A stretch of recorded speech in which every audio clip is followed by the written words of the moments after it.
예수님께서 하신 일은 우리에게 놀라움을 줍니다. 예수님께서 어떤 일을 행하셨다고 하는 것 정말 놀라운 일들이 많죠. 그리고 나서 그 다음에 행하신 일이 또 더 놀라운 것이 있습니다. 예수님께서는 어떤 이적을 행하신 다음에, 기적이죠. 행하신 다음에 이것을 선전하라, 광고하라, 자랑하라 이렇게 말씀하신 적이 한 번도 없었던 것입니다. 이거 참 놀라운 것입니다. 예수님께서는 어떤 이 이적들을 행하신 다음에 또 그 다음에 일어난 일들은 항상 우리들의 이 기대와는 다른 것으로 나타나게 되는 것입니다. 이것이 큰 뜻이 있습니다. 이것이 우리에게 하나님의 나라를 알려주고 있습니다. 하나님 나라를 계시해 주는 것입니다.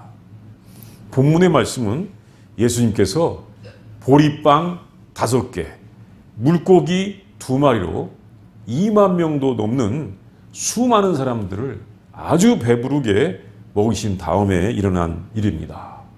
그 말씀을 보겠습니다.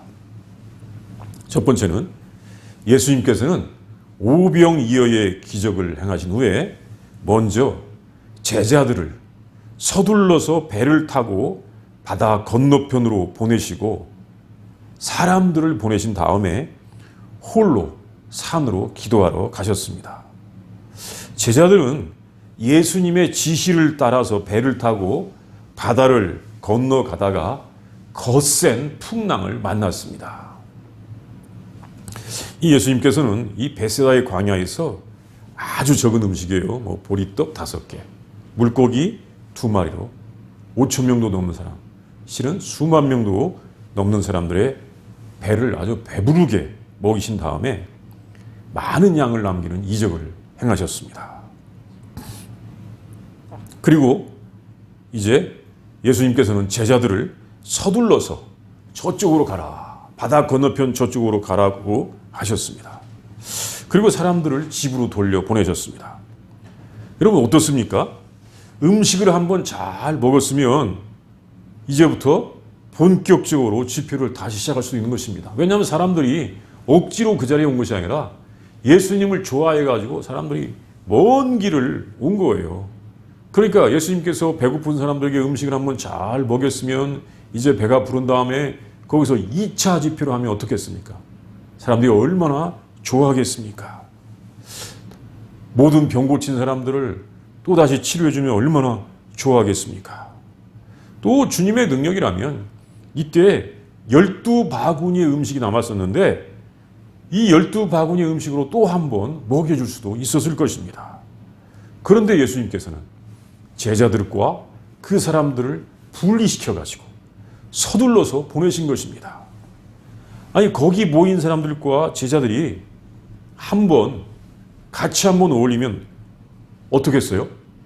야, 지금 음식도 잘 먹었다. 또 예수님께서 계시겠다. 제자들과 사람들이 같이 만나서 어울린다면 정말로 너무나 멋진 그런 행사가 되었을 것입니다. 그런데 예수님께서는 재촉에서 그 제자들과 사람들을 분리시켰습니다. 이거 참 놀라운 것입니다. 그리고 예수님께서는 홀로 산으로 기도하러 가셨습니다. 아니 기도를 하려면 어떻게 하면 좋아요? 야, 너희들 나랑 같이 산으로 기도하러 가자. 거기서 기도도 더 열심히 해야 되고 기도하는 방법도 배우고 여러 가지 같이 기도하면서 우리가 힘써 부르짖어 보자. 이렇게 하면 얼마나 좋습니까? 그런데 예수님께서는 홀로 기도하러 가신 것입니다. 그동안에 제자들은 예수님의 지시를 따라서 배를 타고 호수 건너편으로 이제 가게 되었습니다.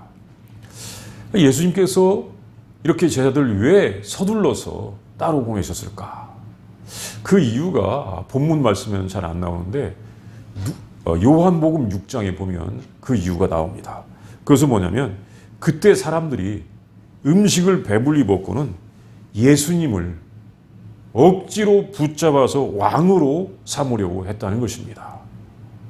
그 사람들이 배가 부른 다음에 저 예수님은 우리가 기다리는 바로 그 메시아야 라고 하면서 그 예수님을 억지로라도 왕으로 삼으려고 했던 것입니다. 그것은 예수님께서 원하시던 것이 아니었습니다. 그래서 제자들을 서둘러서 보내시고 사람들을 보내신 것이었습니다. 아마 잠시라도 예수님께서 지체하셨더라면 그때의 분위기가 예수님께서 그냥 임금님으로 왕으로 선포되는 분위기였을 것입니다. 또 제자들 중에는 성질이 급한 제자도 있었고 아주 야심이 큰 제자들도 있었습니다. 누구예요? 성질이 급한 제자 베드로, 야심이 큰 제자 야고보와 요한, 이 세 명만 있었겠습니까? 다른 12제자 다 마찬가지였을 것입니다. 그래서 예수님께서 잠시라도 지체했더라면 그냥 제자들은 사람들과 함께 예수님을 왕으로 선포할 뻔했습니다. 근데 이것은 예수님의 뜻이 아닙니다. 그래서 제자들이 그런 시험, 유혹에 빠지지 않도록 배를 타게 하고서 바다 저쪽으로, 너희들은 저쪽으로 가라라고 명령을 하셨던 것입니다. 그래서 제자들은 예수님의 그 지시를 받아서 그 밤중에 배를 타고 갈릴리 호수를 건너가고 있었는데 풍랑이 일어난 것입니다. 특별히 역풍이 불었습니다. 배가 앞으로 나가도록 바람이 분 것이 아니라 배가 나가는 반대쪽으로 바람이 분 것입니다. 이제 제자들은 큰 고난을 겪게 되었습니다. 노를 힘겹게 저어야 되는 것입니다. 파도가 일어나는 것입니다. 본문에 보면 이 제자들이 그때 얼마나 큰 고난을 당했는지 이 고난을 당한 것을 표현하기를 아주 힘든 단어를 사용했습니다. 이 바사니조라고 하는 단어를 사용했는데 제자들이 이 노를 젓고 배를 앞으로 나아가게 하는 것이 마치 무엇과 같았냐면 고문을 당했다. 고문을 당한 것 같은 그런 고난에 빠지게 되었던 것입니다. 예수님께서 지시하셔서 가는 중에 이런 어려움을 만나게 되었던 것입니다. 그것도 방금 전에는 놀라운 이적에 직접 참여하고 주님의 지시에 순종해서 가는 중에 어려움을 만났습니다. 그리고 예수님께서는 지금 뭐하고 계십니까? 그 배에 타시지 않고 홀로 지금 산에 가서 기도하고 계신 중이었습니다. 이것은 우리 보통 생각하는 경우입니까? 아닙니까?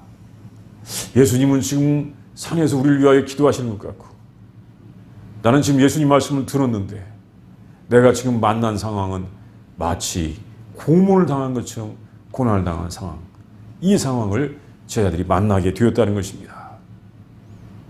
이것이 무슨 뜻일까요? 두 번째, 예수님께서는 새벽이 되자 기도를 마치시고 제자들이 바다에서 바람과 싸우며 힘겹게 항해하는 그곳으로 바다 위를 걸어서 오셨습니다. 물 위를 걸어서 오신 것입니다. 제자들은 바다에서 풍랑을 만나서 정말로 힘들어하고 있었습니다. 그 강한 바람 때문에 보통 괴로운 것이 아니죠. 고문을 당한 같은 그런 고통에 빠져 있었습니다. 아무리 노를 저었음에도 밤새도록 3마일 정도밖에 나가지 못했다고 합니다. 그들은 지금 물속에서 정말 사느냐 죽느냐의 위기에 있는 것입니다. 그런 중에 그들은 어땠을까요? 정말 사느냐 죽느냐 위기 속에서 그날 낮에 있었던 일들은 생각할 수가 없었습니다. 사람들이 예수님을 왕으로 삼으려 했던 일들, 이것이 분명히 제자들에게는 아마 흥분이 되었을 것입니다. 야, 우리도 조금만 있으면 그 왕의 대신이 될 것이야, 신하들이 될 것이야 라고 기대했었는데 갑자기 주님께서 배를 타고 저쪽으로 가라 라고 해서 가는데 이제 지금 거의 고문을 받는 것 같은 상태에 이를 만큼 힘들게 되었다는 것입니다. 우리가 언제 권세를 부릴 것인가, 언제 높은 지위에 오를 것인가 하는 것은 생각할 틈이 없는 것입니다. 금방 전까지는 어떤 희망에 들떠 있었는데 지금 사느냐 죽느냐의 위기에 빠져 있는 것입니다. 그때 자기들의 배 쪽으로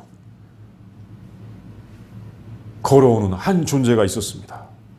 바람은 강하게 부는데 그 역풍을 뚫고서 누군가가 바다 위로 걸어오고 있었던 것입니다. 제자들은 너무나 힘들어서 헛것을 보고 있는 것 같았습니다. 유령을 보고 있는 것 같았습니다. 그래서 소리쳤습니다. 유령이다!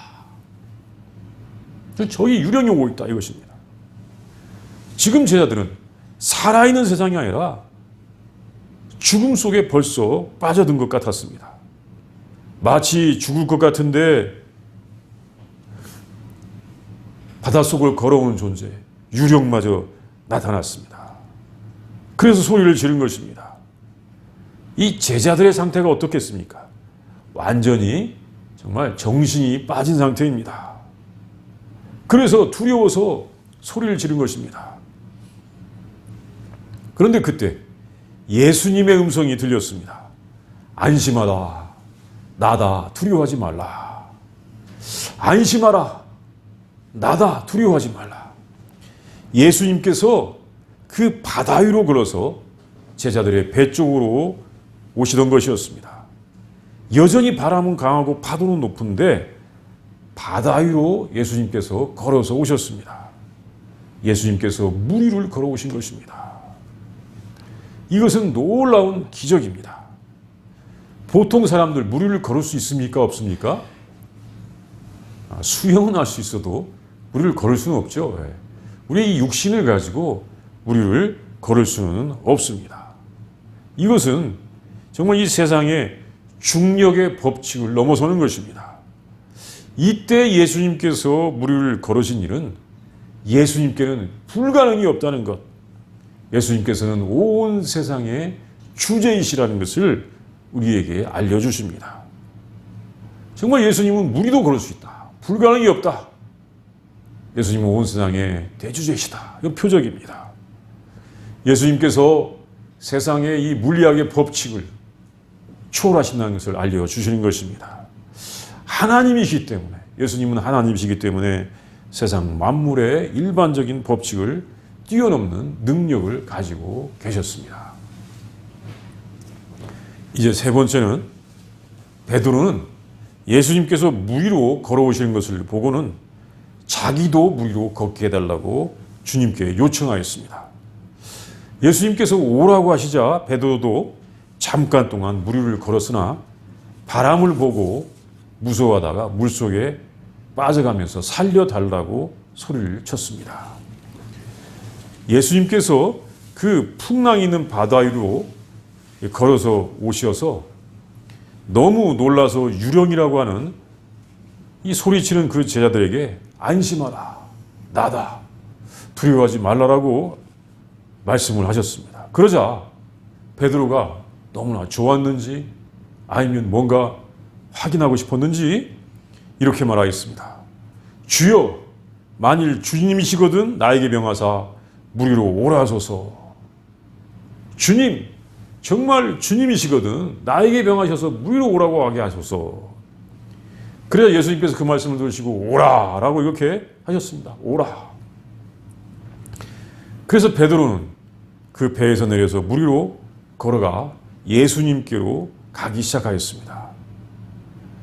예수님처럼 베드로도 물 위에서 몇 발자국을 걸었습니다.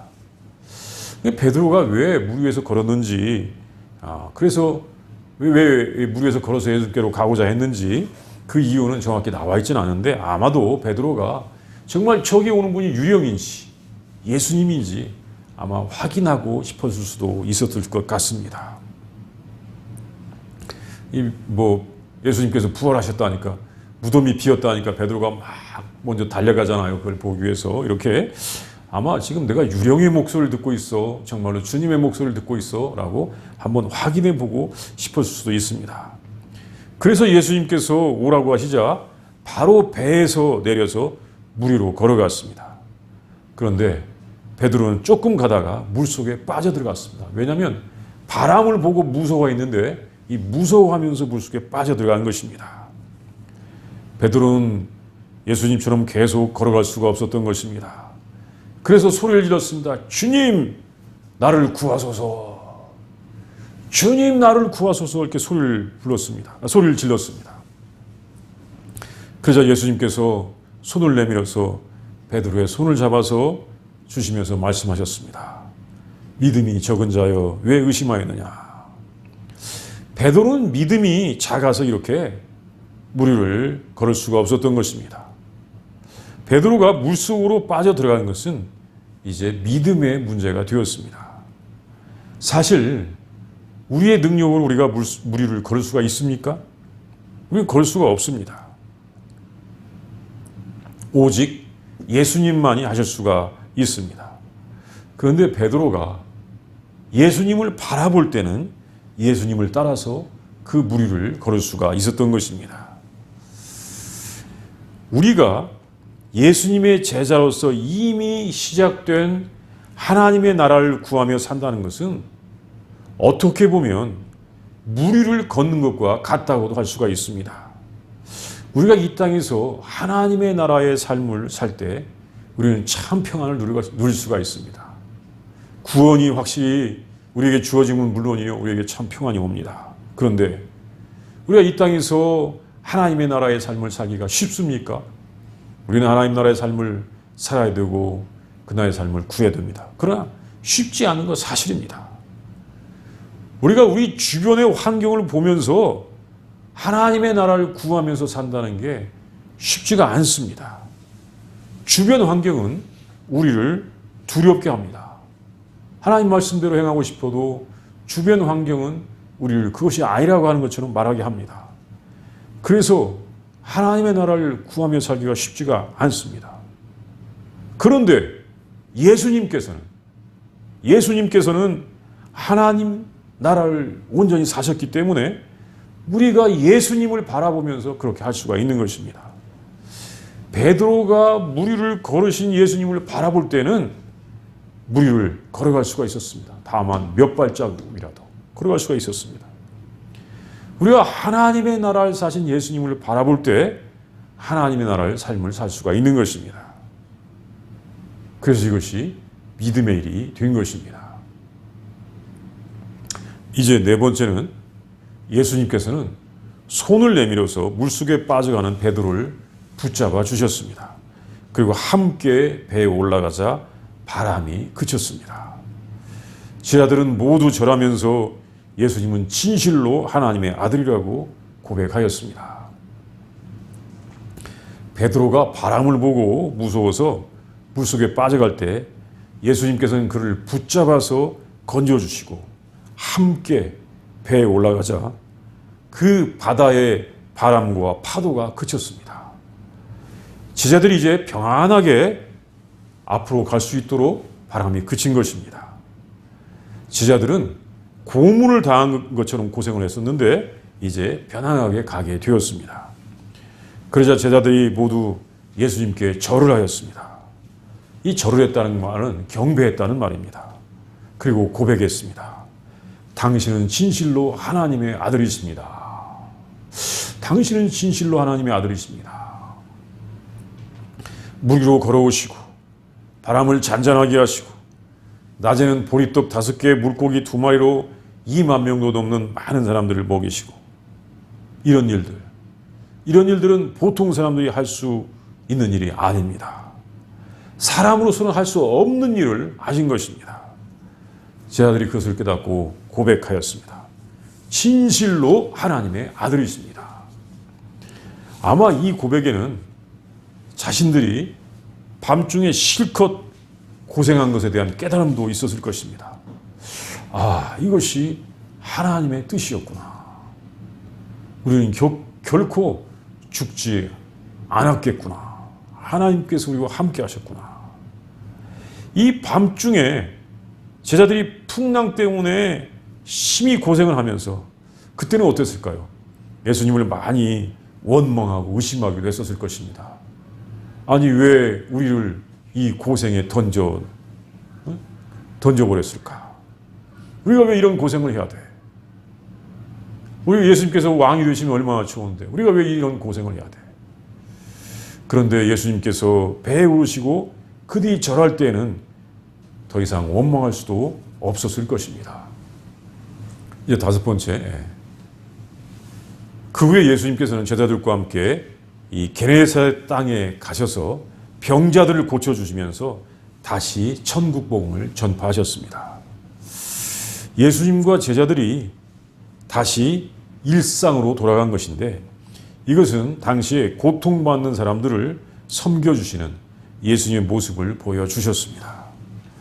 이 벳세다의 광야의 사람들이 예수님을 왕으로 세우려고 했기 때문에 제자들은 이 세속의 권력의 어떤 이 소망을, 환상을 가졌을 것입니다.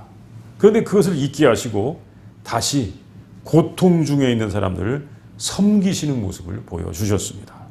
물론 우리는 때로 아니 왜 이 세상의 권력을 가지는 것이 나쁩니까? 왜 그건 아닙니까? 라고 이렇게 의문할 수 있는데 사실 그것보다도 정말 낮은 곳에서 섬기는 것이 진정으로 하나님의 나라를 가져오기 때문에 그렇습니다. 사람들을 마음으로부터 변화시킬 수가 있기 때문에 그렇습니다. 예수님께서는 질병으로 고통받고 정말 소외되고 소망이 없는 사람들을 살려내 주셨습니다. 그리고 봉사하시는 모습을 통하여서 하나님의 나라의 본질을 보여주시는 것입니다. 그때 예수님은 많은 치유를 행하셨습니다. 당시에 병자들이 많고 의학이 발달하지 못해서 정말 사람들이 치료받기가 쉽지 않을 때 예수님께서는 그들을 다 고쳐주셨습니다. 예수님의 옷자락이라도 손을 대면 낫게 하셨던 것입니다. 예수님은 게네사렛에서 이전보다 더 많은 사역을 행하셨습니다. 우리들도 예수님이 진정으로 원하시는 것이 무엇인지를 늘 생각해야 할 것입니다. 우리 시간 다 함께 기도하겠습니다. 우리 먼저 묵상을 합니다. 본문의 말씀을 묵상하는데 우리 예수님께서 바다 위를 걸어오십니다. 그때 제자들은 노를 젓기 위하여 배를 타고 가기 위하여 심한 고생을 하고 있었습니다. 정말 죽을 줄 모르고 죽을 줄도 모르는 그런 위기 가운데서 고생하고 있었을 때 예수님께서 배를 타고 예수님께서 바다 위를 걸어 오십니다. 그래서 풍랑을 잔잔케 해주시고 함께 게네사렛 땅에 가십니다. 우리가 이 모습을 한번 묵상해 보도록 하겠습니다.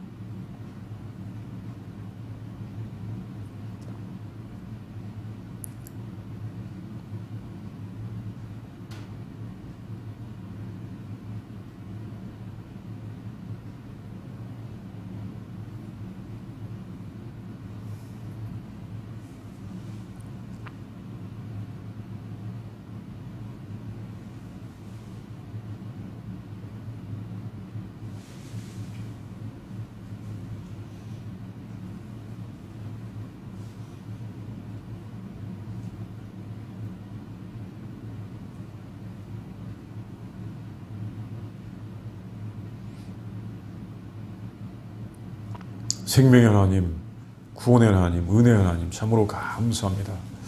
예수님을 통하여 우리에게 하나님의 나라를 보여주시니 감사합니다. 우리들이 세속적인 욕망에 심취하지 않게 하여 주시옵시고 우리 주님께서 보여주신 하나님의 나라의 그 모습을 잘 알게 하시고 그 나라를 구하며 살게 하여 주시옵소서. 하나님, 우리에게 하나님의 나라를 주시옵소서. 하나님의 의를 주시옵소서. 하나님의 이름이 거룩히 여김을 받으시옵소서. 온 땅에 하나님 나라가 가득하게 하여 주시옵소서. 온 땅에 하나님의 의가 가득하게 하여 주시옵소서. 하나님의 나라를 제대로 알고 우리 예수님과 같이 세상을 잘 섬기는 귀한 주님의 제자들이 다 되게 하여 주시옵소서. 예수님의 이름으로 기도합니다. 아멘.